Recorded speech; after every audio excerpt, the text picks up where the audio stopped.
Happy Holi সবাইকে। যদিও ভিডিওটা যখন আপলোড হবে তখন অলরেডি হোলি তো গন, তার জন্য বিলেটেড হ্যাপি হোলি। আশা করছি তোমরা সবাই খুব ভালো করে এনজয় করেছো, খুব মজা করে কাটিয়েছো আজকের দিনটা। তো আমি আজকে একটু শেয়ার করছি আমার হোলির দিনের ব্লগ, কিভাবে আমি হোলির দিনটা কাটিয়েছিলাম। যারা যারা আমার ভিডিও দেখো তারা নিশ্চয়ই দেখেছো লাস্ট ভিডিওতে যে মানে কালকে রাতেই আমরা এই বাড়িতে চলে এসেছিলাম, আর এসেই দেখছিলাম মা একদম মাটনের ম্যারিনেশনে লেগে পড়েছিল রীতিমতো। এখন সকালবেলা ঘুম থেকে উঠেই প্রথম কাজ হচ্ছে মায়ের মাটনটা বসিয়ে দেওয়ার, কারণ মাটন হতে এমনিতেই অনেকটা সময় লাগে।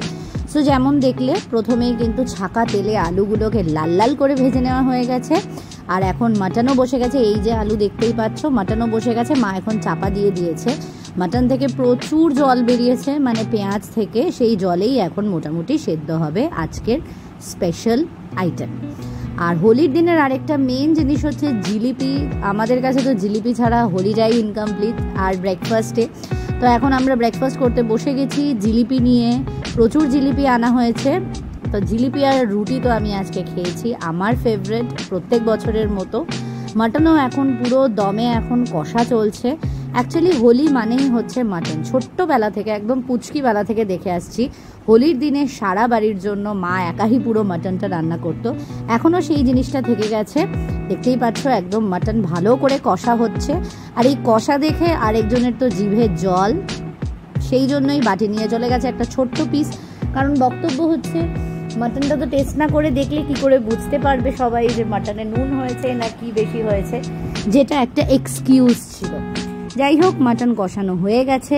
এখন কিন্তু প্রেসার কুকারে দিয়ে দেওয়া হবে একটু জল দিয়ে, গরম জল দিয়ে। মাটন এখন প্রেসারে বসে গেছে। আর এই হাঁড়িটাতে হবে হচ্ছে ফ্রাইড রাইসেরও প্রিপারেশন কিন্তু এবার পাশাপাশি চলতে থাকবে, কারণ মাটন অলমোস্ট রেডি। শুধু প্রেসারেই যা হওয়ার হবে। এবার চলবে ফ্রাইড রাইসের প্রিপারেশন। ফ্রাইড রাইসের জন্য এখন কাজু বাদাম কিশমিশ সমস্ত কিছু আলাদা করে রাখা হচ্ছে। তার সাথে যা যা কিছু ভেজিস যাবে সেইগুলো রাখা হচ্ছে। দেখতেই পাচ্ছ সমস্ত কালারফুল জিনিসপত্র হোলির দিনে একদম ক্যারেটস, বিনস, সমস্ত ধরনের ক্যাপসিকাম সব কিছু এখন কিন্তু কাটা চলছে। আর আমরা ভাবছি একটু বাইরে থেকে গিয়ে ঘুরে আসি। তো আমরা এখন যাচ্ছি হোলি স্পেশাল জিনিস যদি কিছু পাওয়া যায়, দ্যাট ইজ ভাং। বাট মনে হয় না পাবো বলে, কারণ এখন অনেকটা দেরি হয়ে গেছিলো। অন্যান্যবার আমরা অনেক আগে থেকেই প্রিপারেশনটা নিই।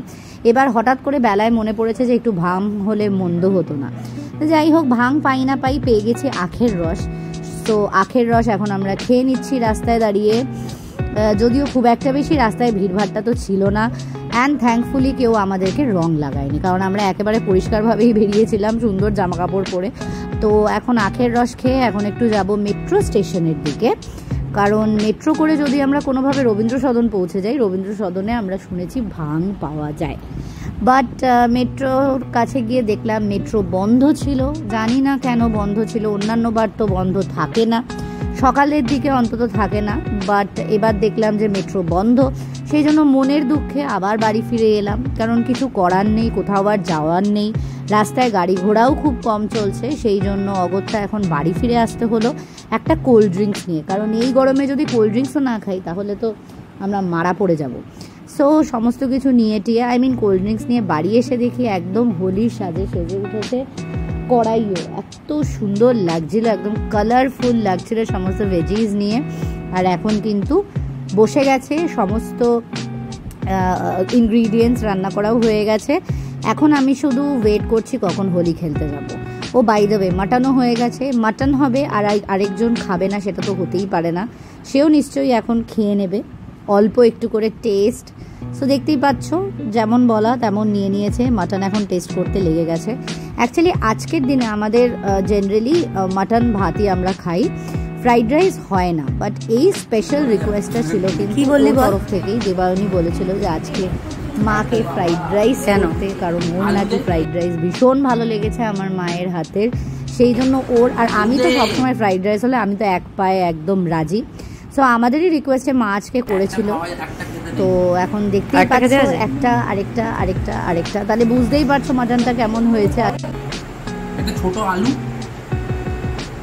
এই পিসটা দেবো, আলু দেবো বলছেন না, लेके आलू, छोटा लेके आलू।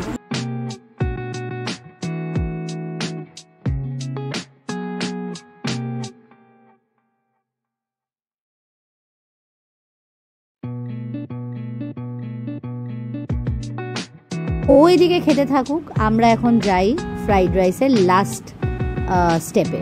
তো ফ্রাইড রাইস পুরোপুরিভাবে কমপ্লিট হয়ে গেছে, এখন শুধুমাত্র ভেজিসগুলো অ্যাড করে জাস্ট একটু এদিক ওদিক নাড়ালেই কিন্তু হয়ে যাবে ফ্রাইড রাইস। আমি আর জাস্ট ওয়েট করতে পারছিলাম না যে কখন আমরা রং খেলতে যাব। তো ফাইনালি এইসব করে আমরা চলে গেলাম রং খেলতে। প্রথমে গিয়েই আমি বড়দের সবার পায়ে আবির লাগিয়ে দিলাম, কারণ এটাই আজকের প্রথম কাজ আমার। সবাইকে বড়দেরকে আবির লাগালাম, আবির লাগানোর পরে তারপরে শুরু করব খেলা।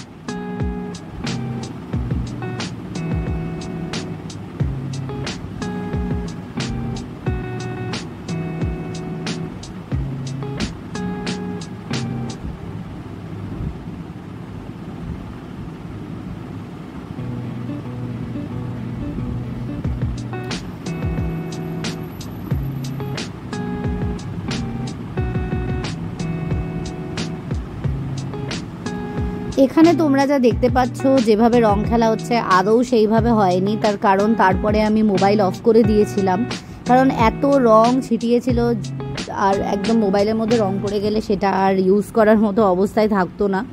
এমনিতেই আমার ফোন হোয়াইট কালারে, সেই জন্য আমি আর সেই রিস্কটা নিইনি। তবুও আমি লাস্টে দেখাবো যে ফাইনালি আমাদেরকে কেমন লাগছিল।